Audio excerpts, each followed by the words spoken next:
Welcome to online classes D1 Nalgonda. This is K. Vijay Kumar, School Assistant Physical Science from ZPHS Gattupal. Good morning children. As we know the changes around us, here changes around us are classified into two types, physical change and chemical change. Let us see few examples. Respiration, digestion,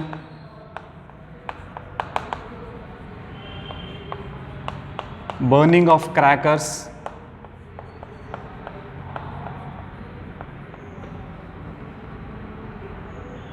powdered lime added to water,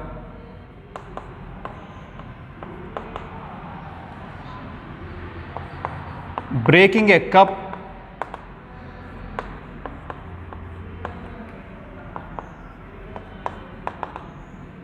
melting ice. See, these are few examples for physical changes and chemical changes. Now we are going to classify which examples are physical change and which examples are chemical change. See, one by one we will see.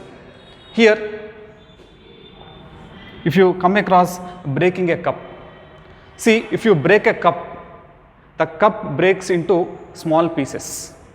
If you check the piece of that cup, the composition of the piece of the cup does not changes. Similarly, if you come across melting of ice, so take ice in a beaker, heat the ice, slowly the ice melts into water. Again, if you cool the water, again it changes into ice. So if you consider these two examples comes under physical change. And coming to respiration, so we take air to breathe, that means we take oxygen and we exhale carbon dioxide. And similarly, digestion, we take food.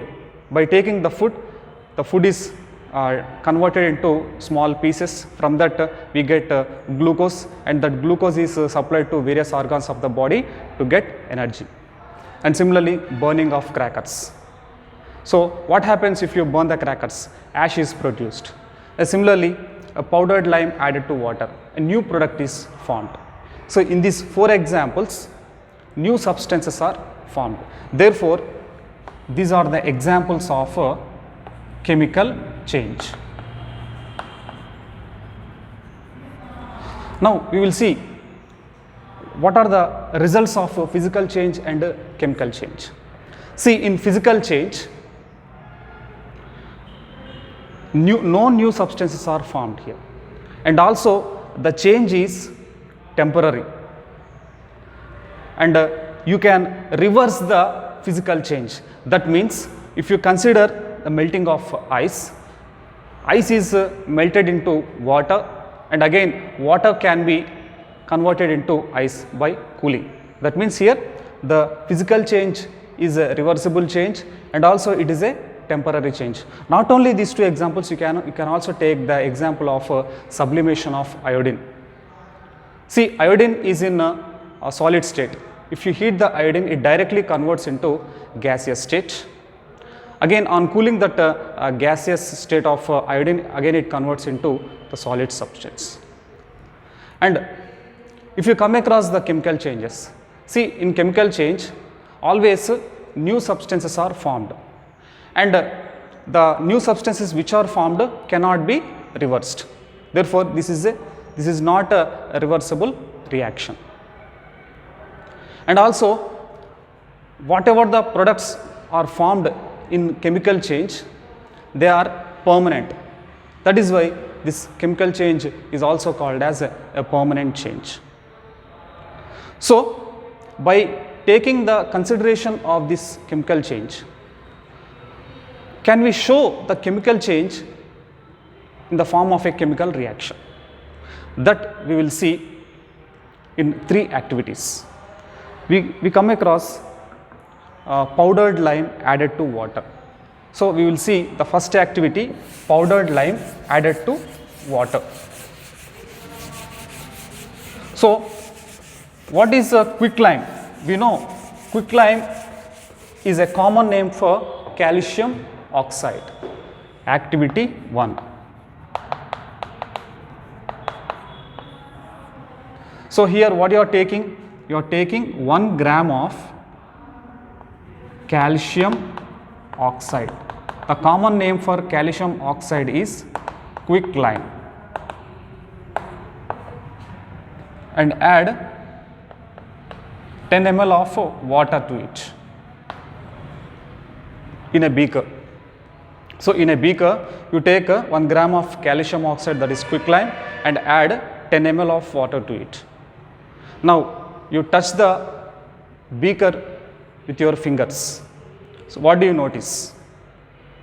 So you notice that some heat energy is produced. How the heat energy is produced?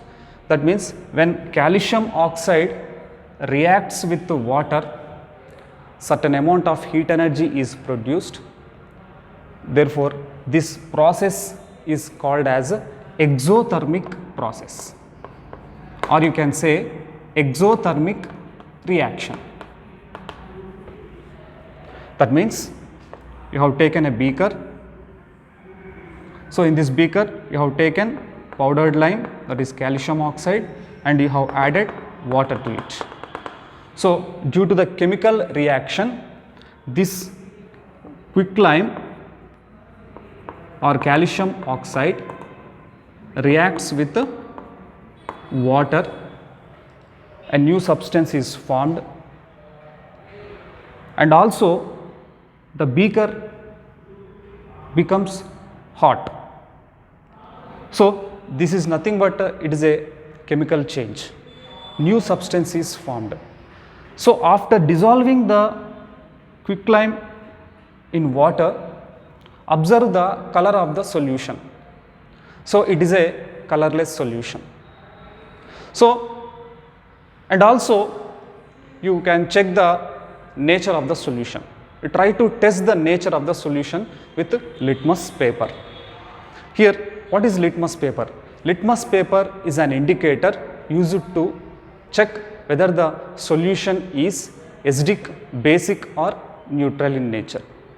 So here you have to check this, the given solution formed by the reaction of quicklime and water with litmus paper.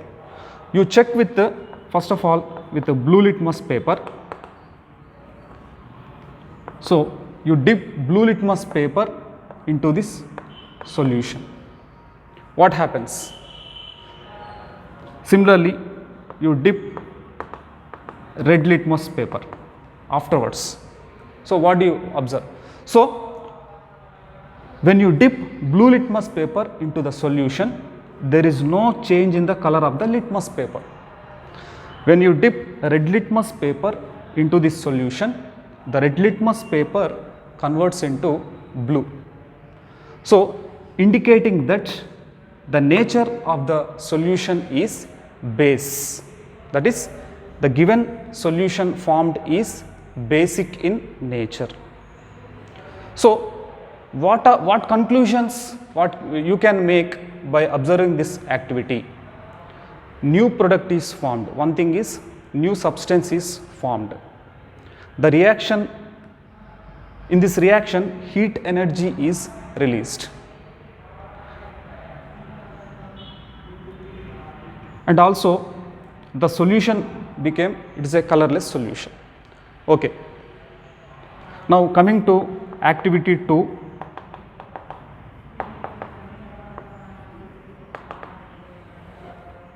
In this activity, you take a beaker, let it be beaker A. In this beaker, you take 100 ml of water, 100 ml of water, and you add small quantity of sodium sulfate, small quantity of sodium sulfate. Take another beaker.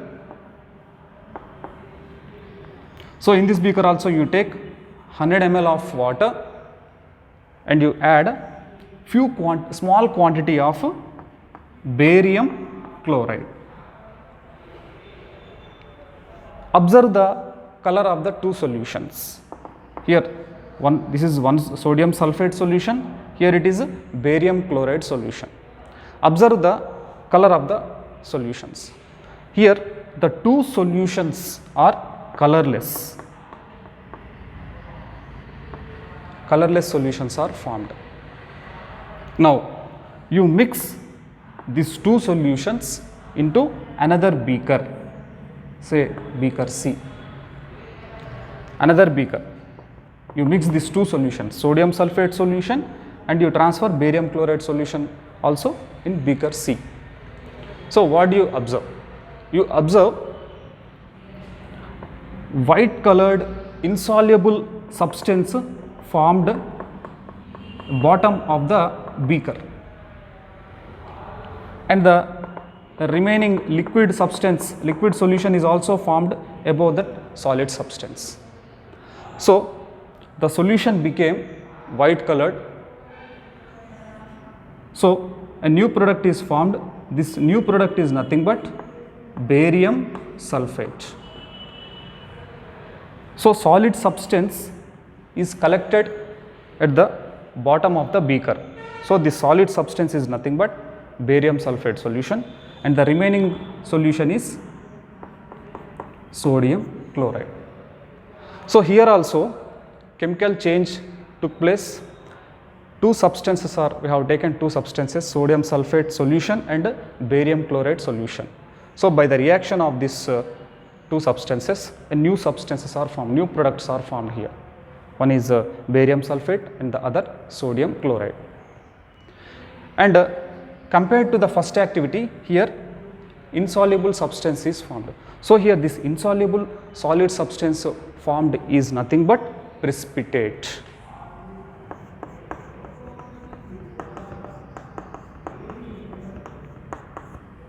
Right. And coming to another activity. So in this activity, you take a few zinc granules in a conical flask.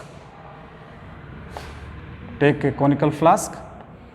In this conical flask, you take a few zinc granules. Zinc granules you take.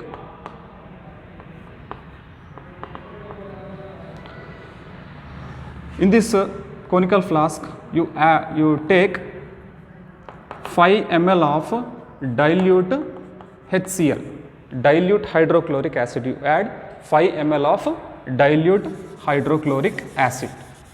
5 ml of dilute hydrochloric acid.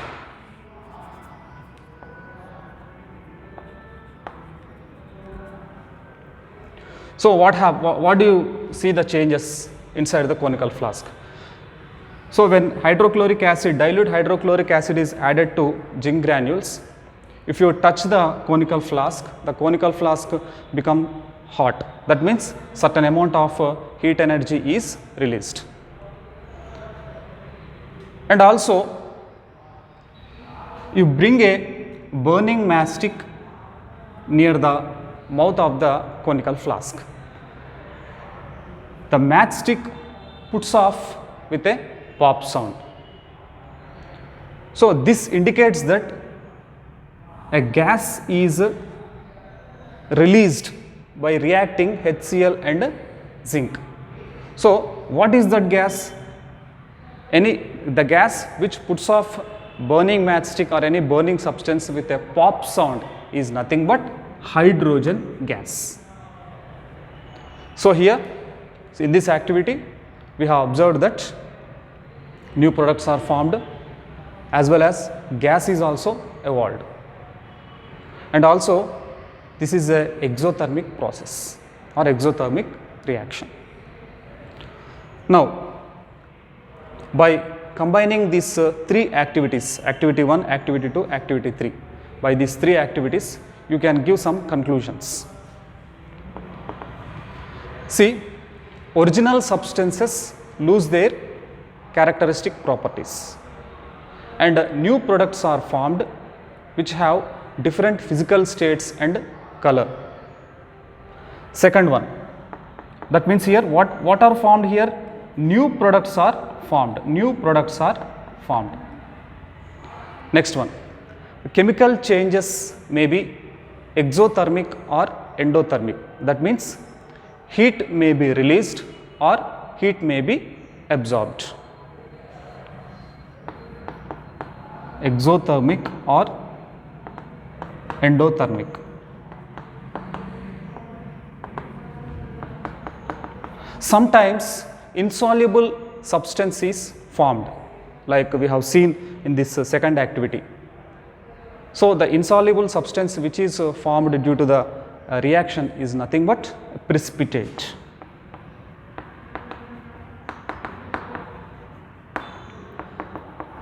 And finally, a gas may be evolved. So, when a chemical change takes place, always new products are formed, and sometimes heat may be released or heat may be absorbed, and sometimes a precipitate may be formed, not compulsory, it may form. Next, sometimes a gas may be evolved, like we have seen in the activity 3, when zinc reacts with hydrochloric acid, hydrogen gas is released. Now, can you show this chemical change in the form of a reaction? That we are going to see now. So, if you come across the first activity, that is when calcium oxide reacts with water, a new substance is formed. So, that new substance is nothing but calcium hydroxide. The common name of calcium hydroxide is slaked lime. So, that can be shown in the form of a reaction by using words. Calcium oxide plus water gives rise to calcium hydroxide.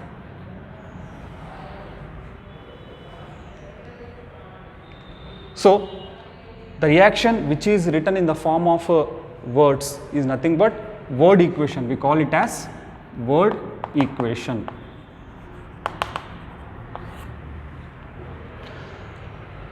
Here the calcium oxide and water are written on the left side of the arrow, and the calcium hydroxide is written on the right side of the arrow. So, we call the substances which take part in the chemical change are nothing but reactants. The new substances which are formed due to the chemical change are called as products. So, a chemical change is shown by indicating an arrow mark from reactants to products. So, if there are more than one reactant, it is joined with plus sign. Similarly, if there are more than one product also, they are joined with plus sign. So, this is about word equation. But can we write more precisely short form of this word equation? Yes, we can write the short form of this word equation with the help of a chemical formula. Chemical formula gives that means in the chemical formula this contains symbols. These symbols contain constituent elements. Symbols contains atoms of constituent elements, and also these elements contains subscript. These subscript gives the number of atoms of each element present in the compound. So here we are taking compounds calcium oxide, water, and a new compound is formed, calcium hydroxide. So these compounds can be expressed in the form of a chemical formula, symbolic notation, chemical formula. So that chemical formula consists of symbols and subscripts. Symbol indicates the number of atoms of each element. Symbol indicates the number of atoms, and also the subscript also indicates the number of atoms. If you consider H2O, here H is the symbol of hydrogen, O is the symbol of oxygen. So when you combine this, then you will get a chemical formula of water. Here 2 indicates subscript. The subscript means number of atoms present in a compound or present in a chemical formula. So here there are 2 atoms of hydrogen and 1 atom of oxygen. So since there is only 1 atom of oxygen, a subscript 1 need not be shown. There is no need to show subscript 1. So now we are going to write this word equation in the form of a formula, chemical formula, symbols and chemical formula. So what is the formula of calcium oxide? CaO. Plus what is the formula of water? Yes, we all know H2O gives calcium hydroxide.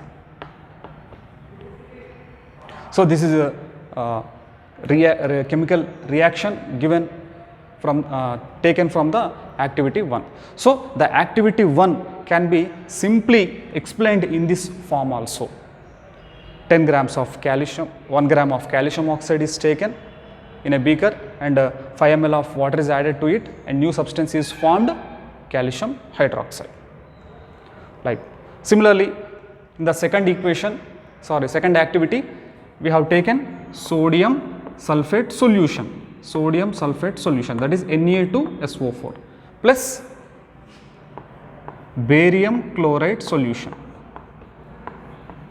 It gives new substance, barium sulfate plus sodium chloride. In the third equation also, we have taken zinc granules and we have added hydrochloric acid. New substance is formed, zinc chloride plus hydrogen gas is released. So these are all nothing but chemical reactions shown in the form of a chemical equation. So chemical equation is symbolic representation of a chemical change. So this is a chemical change. This chemical change is represented in the form of symbolic representation. Now try to check the number of atoms of each compound is same on both the reactant side and on product side. Try to check. See here, 1 calcium is there, here 1 calcium is there, here 1 oxygen, 1, total 2 oxygens are there, here 2 oxygens are there, here 2 hydrogens and here 2 hydrogens are there. So here the number of atoms on both reactant side and on product side are equal. Coming to this equation, here 2 sodiums are there, whereas here only 1 sodium is there. And you can compare the remaining thing also. Here 1 sulfur, 1 sulfur. Sulfurs are balanced. Similarly, oxygens are balanced. 4 oxygens, here also 4 oxygens. Here 1 barium, here 1 barium. Here 2 chlorines, whereas here only 1 chlorine. So here the number of atoms on reactant side and on product side are not equal. Similarly, you compare zinc reacted with hydrochloric acid. Here there is only one zinc and this side one zinc. Okay, zinc are balanced. Here there is only one chlorine, but here, whereas here there are two chlorines. Here one hydrogen, whereas here two hydrogens. That means the number of atoms of each compound on both sides are not equal. So what to do? So when a chemical change takes, when a chemical reaction, while we are writing a chemical equation, we have to make equal the number of atoms of each substance, both sides equal. We have to make it equal. So we call this process by equating the number of atoms equal on both sides, we call it as balancing the chemical equation. Now we are going to study balancing a chemical equation. So why we have to balance a chemical equation? Why we have to balance a chemical equation?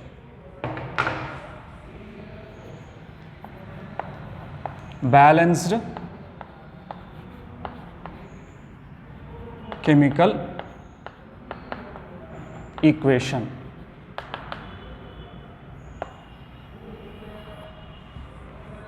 So why we have to balance the chemical equation? So see here, according to law of conservation of mass, the total mass of products formed in a reaction must be equal to the total mass of reactants consumed in that reaction. See here, atom is the smallest particle which takes part in a chemical reaction, and it is the atom responsible for the mass of a substance. So that is why we have to make the number of atoms on reactants must be equal to the number of atoms on the product side. Why? Because atoms are neither created nor destroyed. That means in a chemical change, while we are balancing it, no new atoms we are adding, and none of the atoms we are removing from an equation. That means new atoms will not occur in the equation, and the atoms which are present in a chemical equation, we are not going to remove it. Only we have to balance it.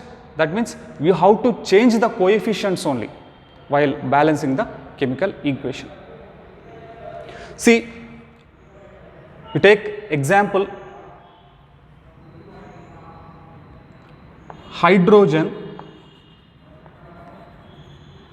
reacts with oxygen to form water. This we are going to balance it. So there are 4 steps to balance a chemical equation. Step 1 is you have to write the correct chemical formula of reactants and products given in a chemical equation. Correct form of chemical formula of reactants and products. See here, what are the reactants and what are the products here? Hydrogen and oxygen are reactants and water is a product. So that we have to write in step 1. H2 plus O2 gives rise to H2O. Next one. In the second step, you have to compare the number of atoms on both sides, left hand side and right hand side, that is on the reactant side and on product side. For that you need to make a tabular form. Using the tabular form, you can compare the number of atoms on both sides. Element,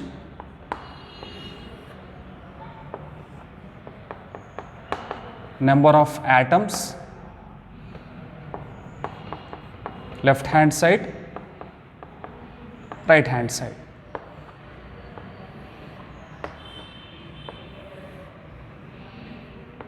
Here there are only two elements are present in a chemical equation. One is hydrogen, another one is oxygen. How many hydrogens are present on reactant side? Two hydrogens. How many oxygens are present? Two oxygens. And on right hand side, how many hydrogens are present? Two. How many oxygens are present? One. So here oxygen is not balanced. So sometimes some students may make a mistake. To balance H2O, they keep H2O2. H2O2. So this is wrong method. Why? Because here we got water due to the reaction between hydrogen and oxygen. We got water. Water is a substance which is used for drinking, washing purpose, cooking food, like that. And here we got, if you keep two oxygen, it is a totally different compound. This is hydrogen peroxide used in medical treatment. So that means we should not change the chemical composition. That means we should not change the ratio of atoms present in a compound. What we have to change? We have to change only the coefficient of the formula unit. Coefficient of formula unit, but not the ratio of the molecule. So that thing you have to keep in mind. So in the second step, you have to compare the number of atoms and you have to add coefficient wherever it is possible or wherever it is needed. So here again we write the reaction. H2 plus O2 gives rise to H2O. So from the complex compound onwards we will see. So what is the complex compound in this equation? H2O is the complex compound. See, in H2O, oxygens are not balanced, whereas here O2 is present on the reactant side. So if you keep a coefficient of this formula unit as 2, then here oxygens are balanced. This side 2 oxygens are present and here also 2 oxygens are present. Now again 4 hydrogens are there here. As we have kept coefficient 2 to this water molecule, again the hydrogens are increased here when compared to the reactants. So how many hydrogens are present here? 4 hydrogens are present. So to make it balance on the reactant side also, you change the coefficient or you keep the coefficient of hydrogen as 2. Now you have to verify it. See here 2 to the 4 hydrogens are there, here 4 hydrogens are there, and here 2 oxygens, here 2 oxygens. Now step 3.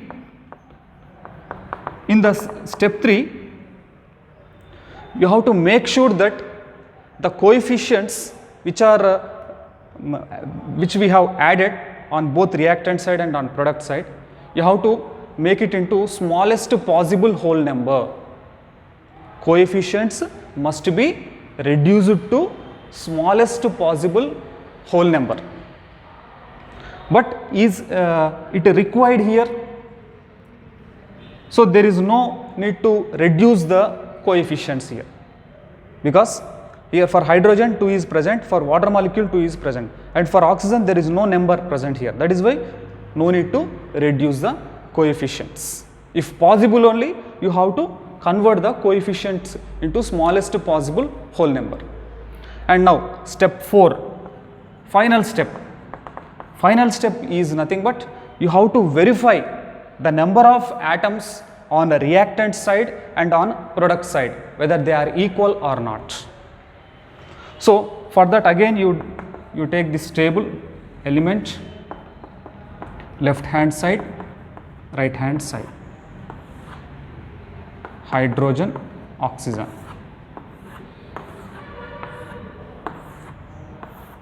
See here, from this equation, how many hydrogens are present here? On the left hand side, that means on the reactant side, 4 hydrogens are present.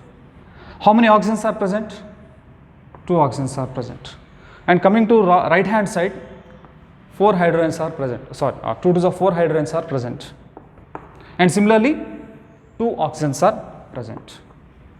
So finally, the number of atoms on both reactant side and on product side are said to be balanced. So this is the way of balancing a chemical equation with the help of these 4 steps. And another important thing you have to keep in mind, sometimes the equation which is not balanced, we call it as a skeleton equation. Skeleton equation. So what is the meaning of skeleton equation? Unbalanced chemical equation containing molecular formulae. Molecular formulae is nothing but skeleton equation. So again we recap, in the step 1 you have to write the chemical formula, correct chemical formula of reactants and products. In the second step you have to compare the number of atoms on reactant side and on product side. And also you have to add the coefficients wherever it is necessary. And in step 3 you have to reduce the coefficients to the smallest possible whole number if it is possible only. Next one, step 4 you have to verify the number of atoms present on the reactant side as well as on the product side must be equal. So in this way you have to balance the chemical equation. So one more example we take.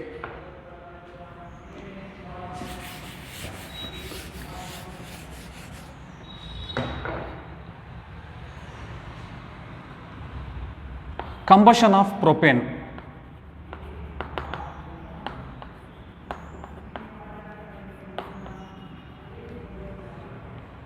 So what is the molecular formula of propane?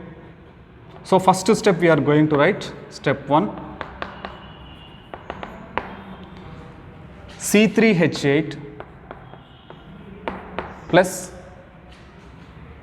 oxygen O2 gives rise to carbon dioxide plus water. So in the step 1 we are writing the correct chemical formulae of reactants as well as products. So what do you call this equation?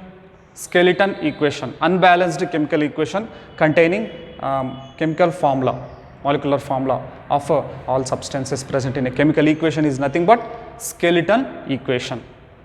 Step 2, so you have to compare the number of atoms of each element, carbon, hydrogen, oxygen on left hand side as well as on right hand side.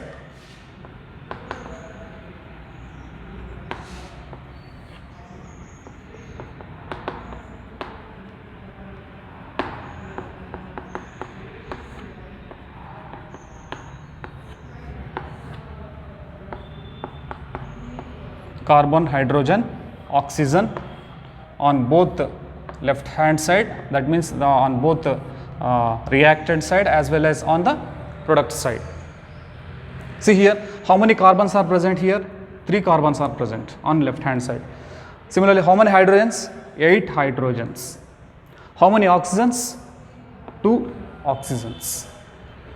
And coming to on the right hand side, that means on the product side, how many carbons are present? Only 1 carbon.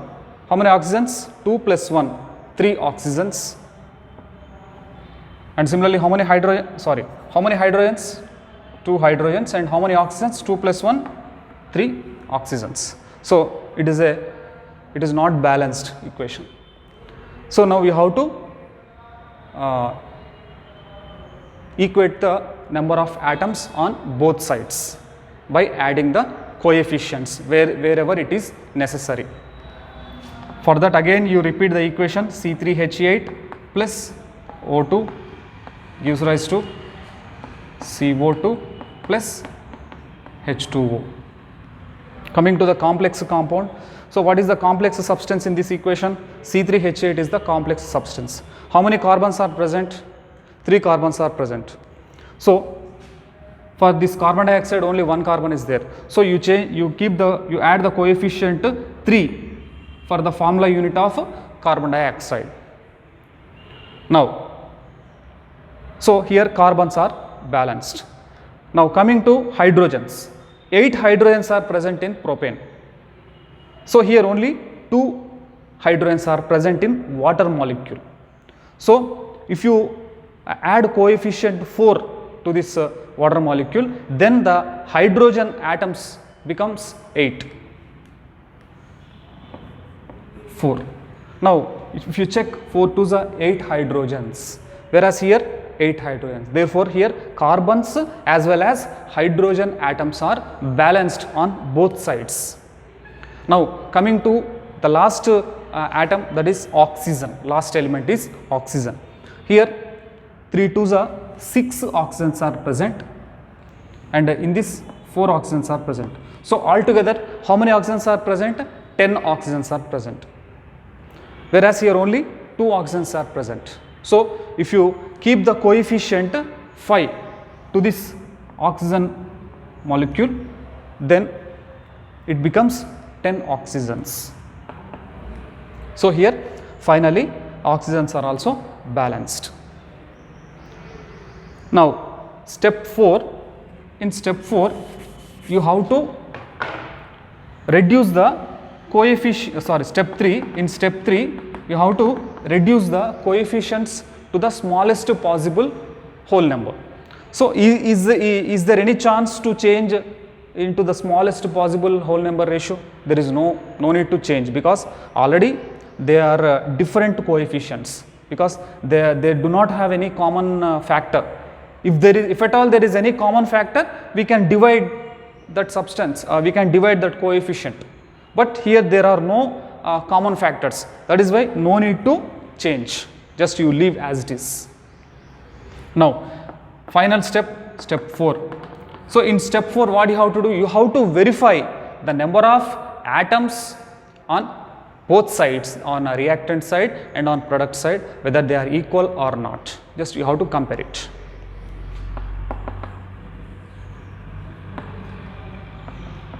Number of atoms, reactants and products.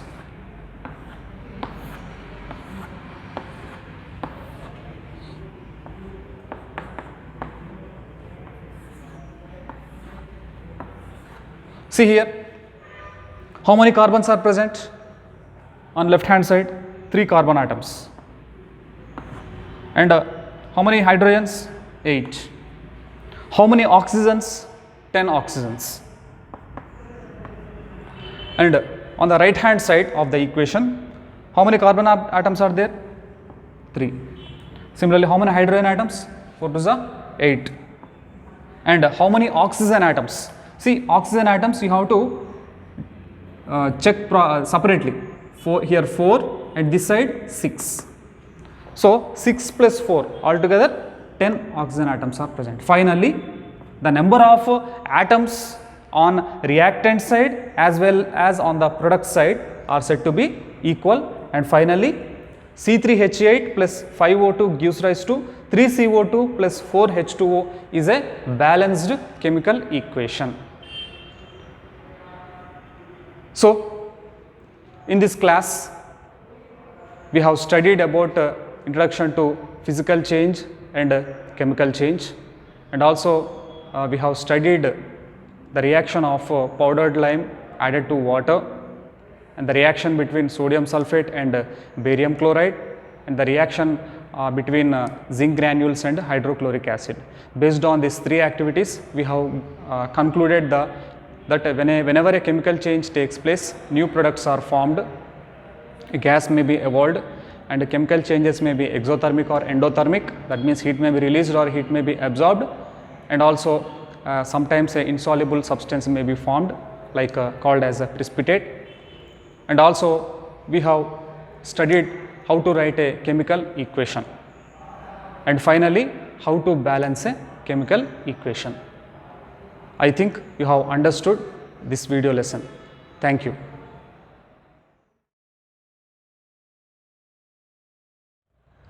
Welcome to online classes DO Nalgonda. This is K. Vijay Kumar, Schoolist and Physical Science from ZPHS Gattupal. Today we are going to study about making chemical equations more informative under the chapter Chemical Equations. See children, when we write a chemical equation, you see many things. You write the chemical equation with the help of symbols and chemical formulae.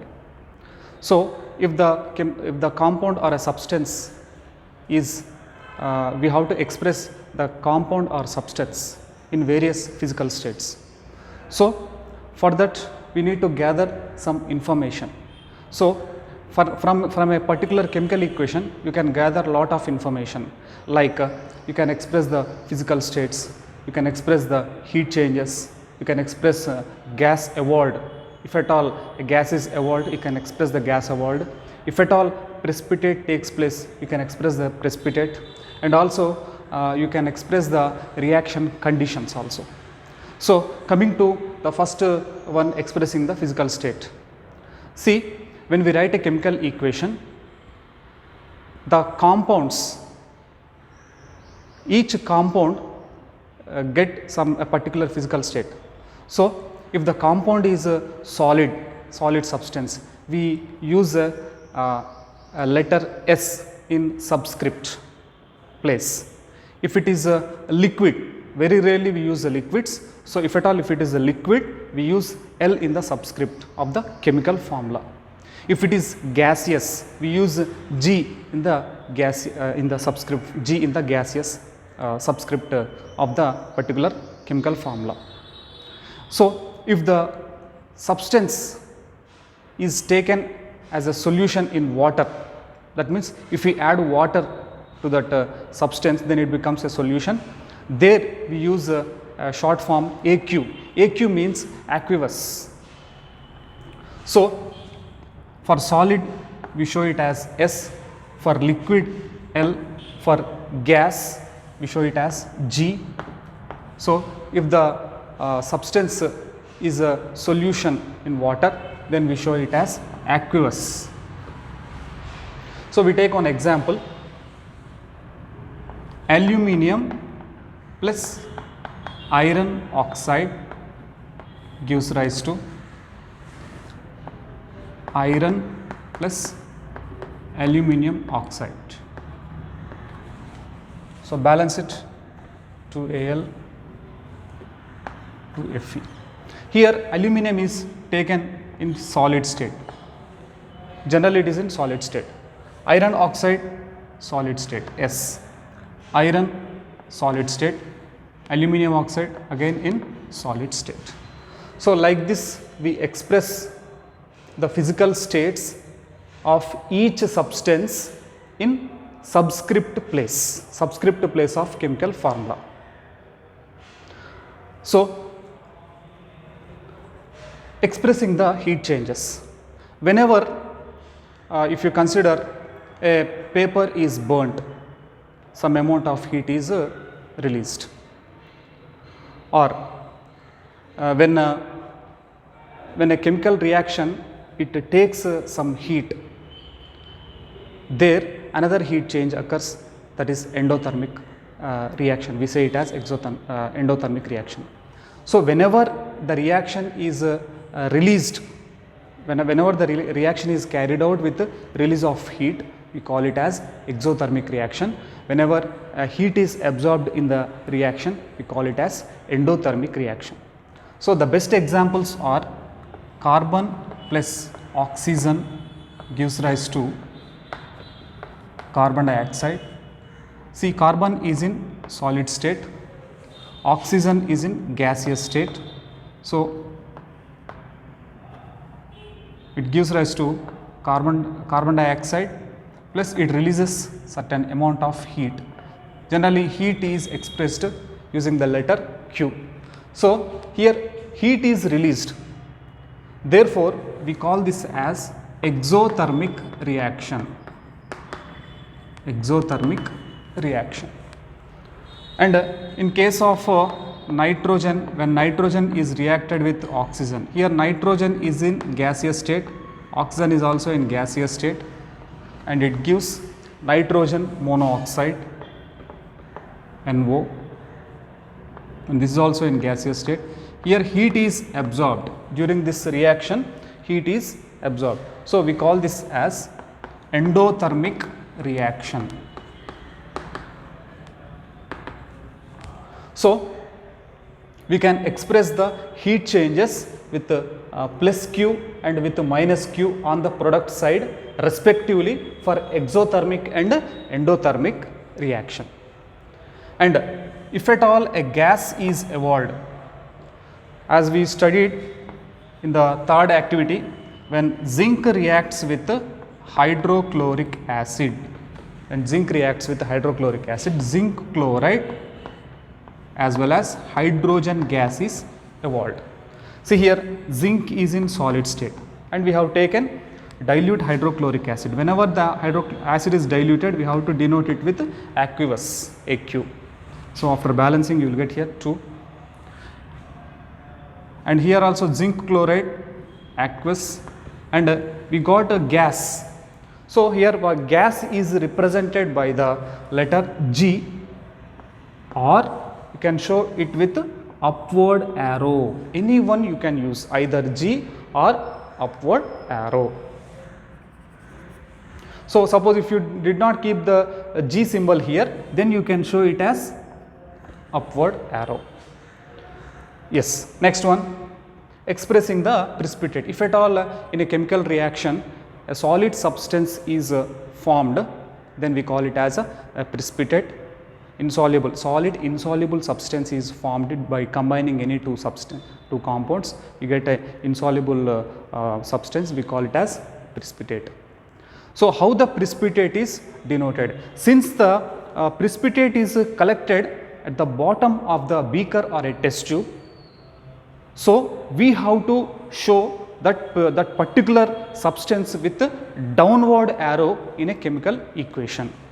So, if you come across silver nitrate, when it is silver nitrate solution, when it is reacted with sodium chloride, aqueous solution of sodium chloride, then it gives silver chloride precipitate plus sodium nitrate, aqueous. So, the precipitate which is formed is shown with a downward arrow, because this precipitate is formed at the bottom level of the beaker or a test tube. And finally, reaction conditions. Sometimes reactions are carried certain under some conditions like temperature, pressure, sometimes catalyst. So, these conditions are shown above or below the arrow mark of a given equation. So, if you consider the reaction of silver chloride, so when the silver chloride is kept in the presence of sunlight, then silver and chlorine is formed. So, here we have written the condition on the arrow mark. If there are more than one condition, you can write above, one condition above and another condition below the arrow mark. So, if you see the photosynthesis reaction also, 6CO2 plus 6H2O gives rise to C6H12O6 plus 6O2. Sorry, 2AgCl here. 2AgCl is in solid state, gives rise to 2Ag solid, chlorine gaseous state. And here also carbon dioxide is in gaseous state, water liquid state, gives rise to glucose solid state, and oxygen gaseous state. And what is the condition, given condition here? Sunlight and chlorophyll, in the presence of sunlight and chlorophyll. So like this we can make the chemical equations more informative. So while expressing the physical states, for solids we have to show as S, for liquids L, for gaseous G, and whenever the substance is taken water as a solvent, we can take it as aqueous, AQ. And similarly we can express the heat changes. So whenever heat is released or heat is evolved, we show in the chemical reaction on the product side plus Q. So if at all heat is absorbed on the reactant side, on the product side, we have to show with minus Q. So that is endothermic reaction. This plus Q indicates exothermic reaction and minus Q indicates endothermic reaction. So whenever a gas is evolved, we have to show it with an upward arrow. Beside the gas you have to keep upward arrow, otherwise just simply you can write small g also in the subscript place. And sometimes precipitate may be formed. So for expressing the precipitate you have to show with a downward arrow. So in this reaction silver chloride is a precipitate, and it is since it is a precipitate, it is in a solid state. So downward arrow we have to show. And there are sometimes some reactions takes place under given conditions like temperature, pressure and catalyst. So when silver chloride is kept in the presence of sunlight, it converts into silver and chlorine. And similarly the photosynthesis reaction, as all of us know about this photosynthesis reaction, this photosynthesis reaction takes place in the presence of sunlight and chlorophyll. So this is about making chemical equations more informative. Interpreting a balanced chemical equation. Here a balanced chemical equation gives information about reactants and products through their symbols and formulae. So if you take the example of hydrogen reacts with oxygen and forms water, balance it. Here what are the reactants? Hydrogen and oxygen are reactants. What are products? Here only one product is there, that is water. So this balanced chemical equation gives information of reactants and products using their symbols and formulae. Here the symbol of hydrogen is H2, symbol of oxygen is O2, symbol of water molecule is H2O. Next one, it gives ratio of molecules of reactants and products. Ratio of molecules of reactants and products. That means you take the example of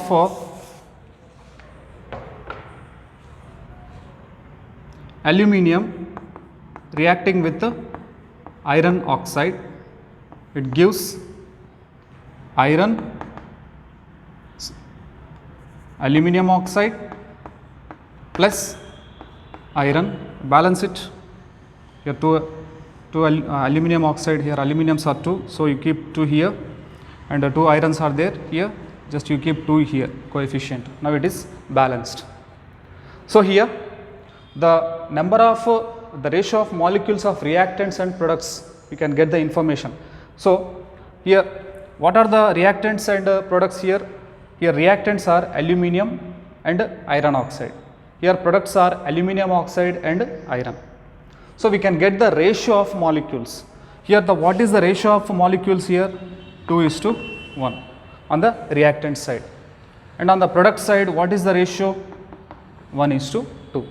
So from a balanced chemical equation, we can get the ratio of molecules of reactants and products. Next one, relative masses of reactants and products. So, if the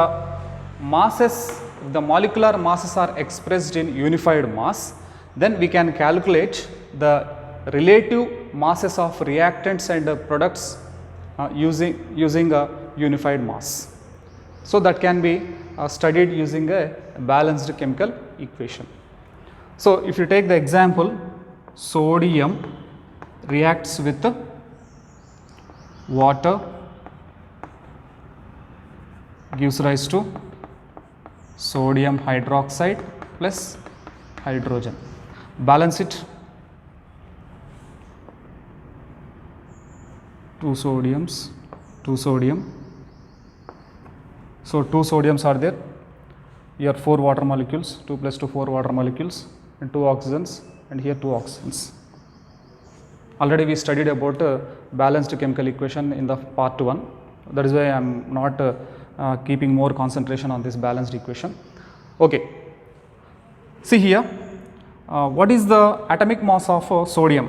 Atomic mass of sodium is 23 unified mass, and hydrogen 1, oxygen 16 unified mass.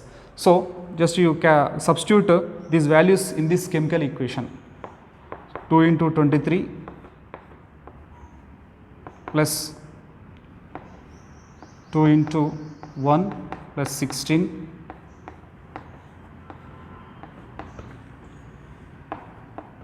sodium 23 plus oxygen 16, hydrogen 1, plus here hydrogen 2 into 1. Simplify, 46 units plus 2 bracket, 2 ones are 2 plus 16, 18, 18 twos are 36 units, gives rise to 23 plus 16, 39 plus 1, 40, 42s are 80 units plus 2 units. So, this gives the relative masses of reactants and products using unified mass. That is, it gives the ratio of relative masses of reactants. That is 46 is to 36. Here 80 is to 2. Similarly, if the molar ratios are involved for reactants and products, then also we can interpret the balanced chemical equation. So, instead of unit, just you can, if you keep the gram, then it becomes molar ratios of reactants and products. That means we can get the information about molar ratios of reactants and products using a balanced chemical equation. That is 2 into 23 grams, here 2 into 1 plus 16 grams, here also grams, here also grams, then you will get here 46 grams, 36 grams, 80 grams, 2 grams. Then again 46 is to 36 gives rise to 80 is to 4, that is molar ratios of reactants and molar ratios of products can be known from a balanced chemical equation. Next one, we can calculate volume of gas at STP using mass volume relationship. See, what is the meaning of STP? STP means here standard temperature and pressure. STP means standard temperature and pressure. Standard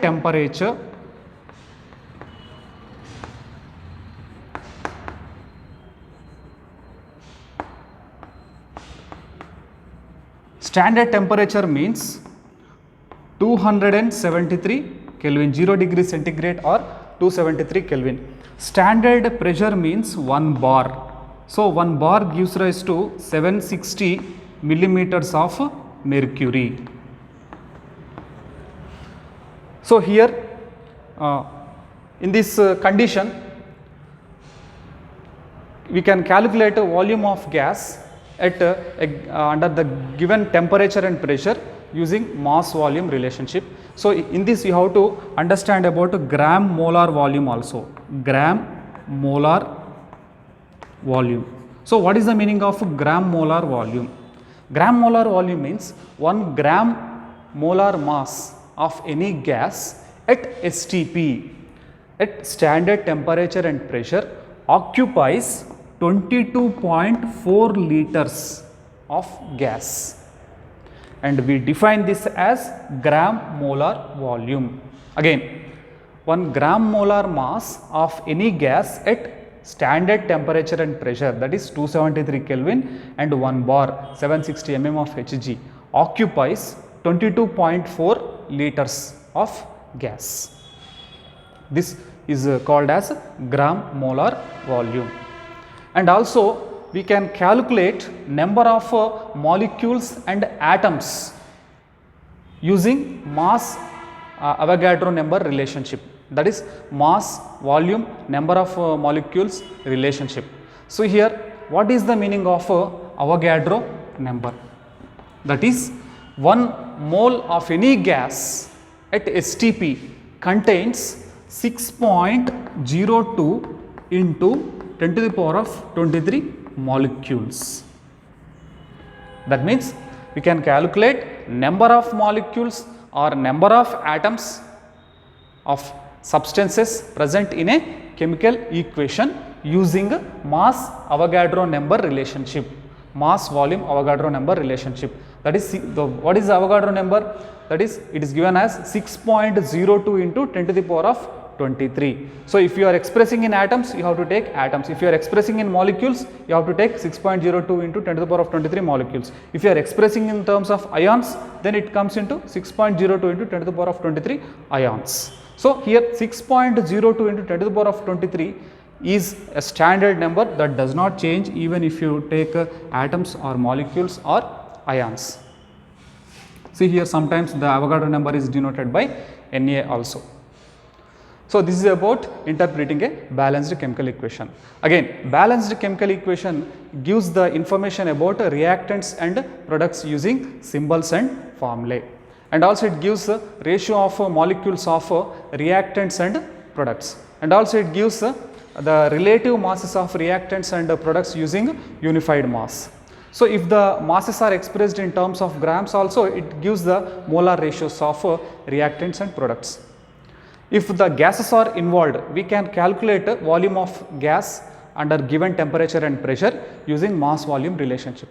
And also we can calculate the number of molecules and atoms using mass volume number of molecules, that is Avogadro, mass Avogadro number relationship. So what is Avogadro number? 6.02 into 10 to the power of 23 molecules. Coming to numericals given in the chemical equations chapter, we discuss a few numericals. First one is calculate the amount of aluminum required to get 1120 kg of iron. So balanced chemical equation is also given, that is 2 aluminum plus Fe2O3 gives rise to Al2O3 plus Fe. Here you have to keep in mind about the atomic masses of each and every element present in the substance.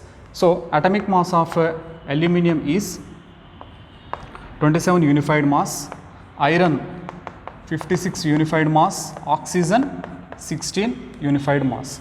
So you substitute these values in the chemical equation, then you get 2 into 27 unified mass plus 2 into 56 plus 3 into 16 unified mass gives 2 into 27 plus 3 into 16 unified mass plus 2 into 56 unified mass. Simplify it, 27 2s are 54 plus 112 plus 48 gives rise to 27 2s are 54 plus 48 plus 56 2s are 112 unified mass. That is 54 unified mass plus 160 unified mass gives 102 unified mass plus 112 unified mass.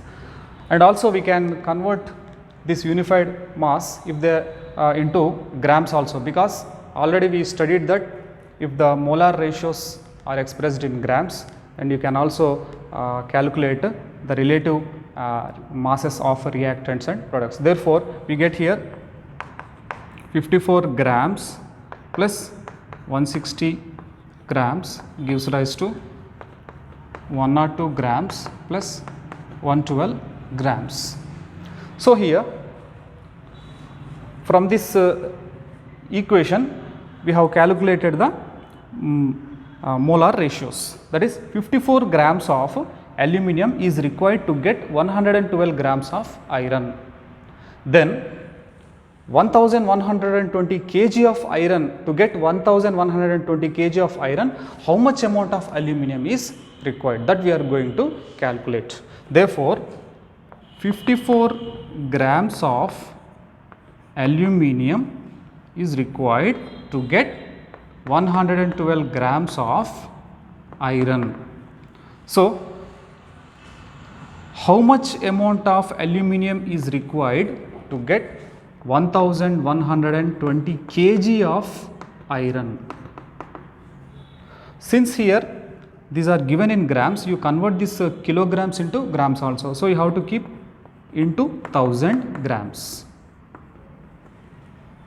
So, here you consider the required amount of aluminum as X, and you cross multiply, then you get X into 112 is equal to 54 into 1120 into 1000. Therefore, X is equal to 54 into 1120 into 1000 by 112. 112 ones are 112 tens are. So, finally, what you get? 54, 1, 2, 3, 4 zeros are there. That is 5,40,000 grams of aluminium. 5,40,000 grams of aluminium is required to get 1120 kg of iron. So, again you convert into kilograms, that is 5,40,000 divided by 1000, and you get 540 kilograms of aluminium. So, 540 kilograms of aluminium is required to get 1120 kilograms of iron.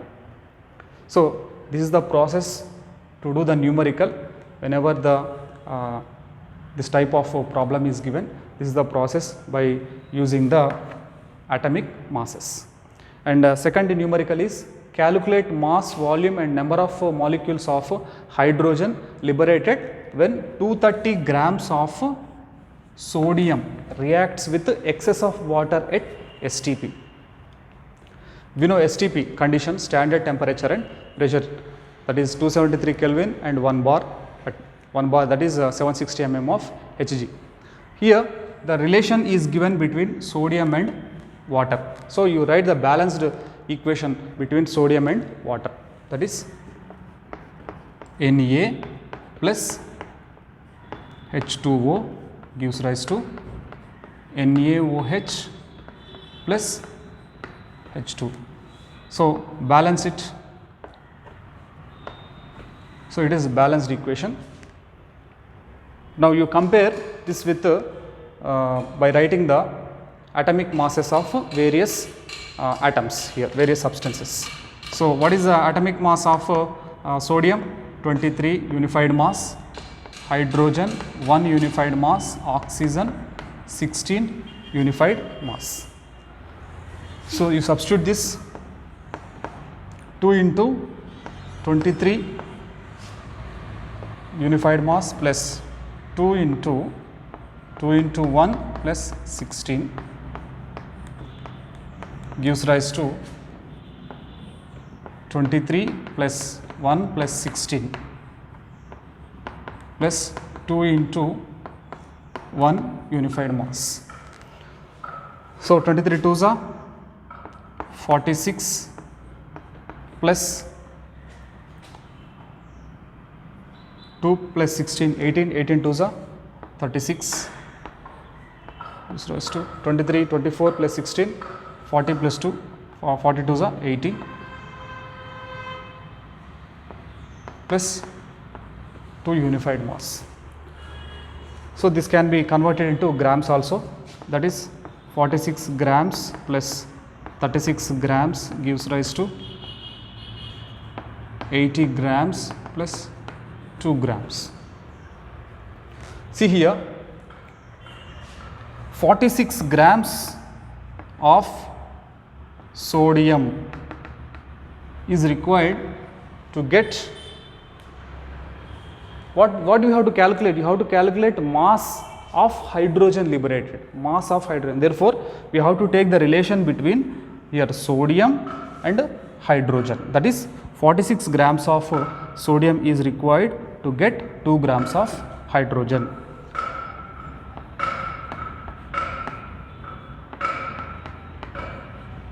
Then what is given in the problem? 230 grams of sodium is given. So 230 grams of sodium is required to get how much amount of hydrogen. So you consider this as x and you cross multiply. So you get x into 46 is equal to 230 into 2. Then x is equal to 230 into 2 by 46. So 2 ones are 23s are 23 ones are 23 10s are. Therefore, x is equal to how much? 10 grams. So how much we got? 10 grams of hydrogen is formed when 230 grams of sodium is reacted with excess of water. That is, first part is completed. Now, in the second part,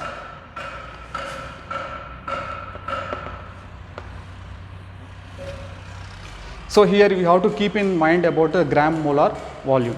See, 1 gram molar mass of any gas at STP occupies 22.4 liters of volume. So here in this reaction, what is the mass of the hydrogen produced? Means 2 grams of hydrogen is produced in this reaction. Therefore, here 2 grams of hydrogen occupies 22.4 liters of volume at STP. So, when 230 grams of sodium is reacted, how much amount of hydrogen we got? 10 grams of hydrogen we got. Therefore, 10 grams of hydrogen occupies how much amount of volume? Therefore, you consider this as y and you cross multiply. Then we get 2 into y is equal to 10 into 22.4. So, y is equal to 10 into 22.4 by 2. 2 ones are 2 ones are 2 ones are 2 twos are. Therefore, y is equal to 10 into 11.2. How much? 112 liters of hydrogen is produced when 10 grams of hydrogen is formed. When 10 grams of hydrogen is formed, 112 liters of volume of hydrogen is produced.